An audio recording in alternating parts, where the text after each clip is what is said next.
Komið þið sæl. Það búið að vera ágætis veður í dag þó að gosmóðan hafi vissulega spillt fyrir skygninu hjá okkur og svona í bland við lágskýjabakka sem hafa verið hér eins og yfir vestanverðu núna fyrir partinn að þá var skygnið til þess að gera frekar lélegt.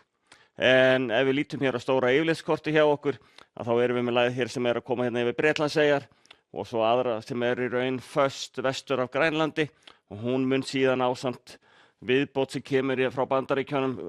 koma til okkur á fimmtudag en á móti kemur að þessi lagið hér er að klofna og þá úr henni kemur síðan lítil lagið upp á Austurlandi á mánudag. Á hitasviðinu þá er það helst að sjá að það er í raun býsna stabílt hitastigið hjá okkur. Það er mjög hlýtt hérna á austanvið en það loft ætlar ekki að komast til okkar í þetta sinn og eins er mjög hlýtt loft sinna langt suður í hafi en við verðum bara áfram í mjög áþekkum loftmassa og það er svona, gefur svona upp í 20 gráður þó að nema hreinsi almennilega skýin af og lágmarkshitinn er svona kannski kringum 10 gráðurnar. Og ef við lítum síðan á þróunina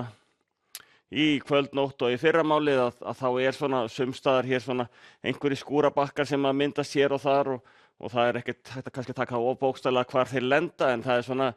meira svona inn til landsins að sjá. En vindur almennt mjög hægur þannig að hádegi á morgun að þá eru einhverja smá skúraleiðingar hérna líklega fyrir norðan og einhver svona hérna allara syðst en þetta getur verið víðar. Þetta er svo hægur vindur að þetta hreyfist nú ekkert rosalega mikið svo við sjáum að þetta er víðar svona bara hæg breytileg átt eða hafgola og hiti svona kannski upp í rúmar 20 gráður hér á Austurlandi. Þar verður einna léttast yfir á morgun. En annars verður þetta nú mestuleyti skýjað og svo kemur þá gosmóðan að auki. Fyrir þá sem vilja þá stúdera hvort að gosmóðan sé hjá þeim og hversu slæm hún sé þá var hægt að fara inn á loftgæði.is og sjá helstu tölur þar. En ef við síðan þá lítum áfram yfir á þróunina frá því seinnipartinn á morgun og til mánudags að þá er eins og áður sagði það skúraleiðingarnar virðast vera einhver bundnar við svona inn til landsins en síðan hérna snemma á mánudagsmorgun þá kemur þessi bakki hérna inn frá lítilli lagið sem að klífi sig út frá Bretlandseyjalagðinni og þá er svona vindurinn hérna vestanmegin við hana er svona kannski meira norðlægur en almennt er þetta mjög hægur vindur. Þannig að hádegi á mánudag gæti á staðan verið svona að það er svona gæti nú glitt í sól hérna svona vestan til og jafnvel á norðvesturlandi líka en aftur á móti hér austan til verður þá komin rigning. Þessi skil færa sig síðan áfram vestur eftir því sem líður á mánudaginn og hérna sjáum þau fara á stað og þegar kemur hérna fram á mánudagskvöld aðfaran á þriðjudags að þá er þau að nálgast svona mittlandi og halda síðan áfram fyrripartinn á þriðjudaginn. Alveg hérna yfir á vestanvertlandi og það mun þá rigna hér allra svona vestast á landinu. Það verður einhver úrkoma sem mun fylgja í kjölfarskilana og það er helst að sjá á norðausturhornið miðjan dag á þriðjudag verður orðið þurr. Hitatölurnar ágætar áfram þó að sé nú einhver bleyta í þessu þannig að þetta er nú bara svona ágætasta veður þannig lagað séð. En síðan á miðvikudag þá er að sjá að það verði áþekkt, það verði úrkoma nokkuð víða, hæg norðlæg eða breytilega átt víðast hvar og hitatölurnar kannski aðeins á niðurlegi frá því sem verið hefur en samt ágætasta veður.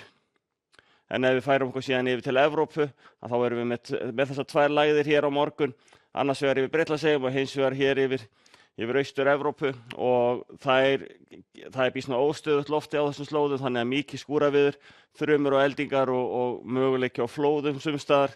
en þegar aftur á móti kemur hérna suður út í Miðjarðarhafið að það er mun bjartara og hlýrra og þarna getum við séð tölur sem að svona nálgast 40 gráðurnar sem best lætur og það er kannski einna helst hér við strendur Portúgals þar sem að hitinn er aðeins svalari og það er komin svona örlítið norðanátt þar og það er að sama að sjá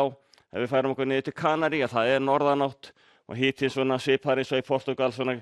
23 til 27 gráður víðast hvar, býsna bjart en þó gæti nú verið skýjað með köflum og það er alltaf möguleiki að koma í svona stöku síðdegisskúr en það er samt sem að ágætasta veður. Í Norður-Ameríku á morgun það er svona svipað verið hefur undanfarna daga, það er skúraleiðingar hér við austurströndina, jafnvel að svona súldarbakkar eins og til dæmis í Halifax. En hitatölurnar eru ágætar hérna í Suðurríkjunum 30 til 40 stiga hiti. Það er lítið svalara hérna í nyrstu ríkjunum og norður í Kanada og sama má segja kannski eins og með San Francisco og þar liggja þeir í norðanátt sem dregur hitasvoltið niður enda sjórinn ekkert sérstaklega hlýr þarna þegar maður kemur aðeins lengra frá landi. En eins og til dæmis hérna afturámóti í Phoenix og þar kring að þar gæti hitinn svona farið upp undir 40 gráður líka. En við skulum láta gott heita í kvöld, verið sæl.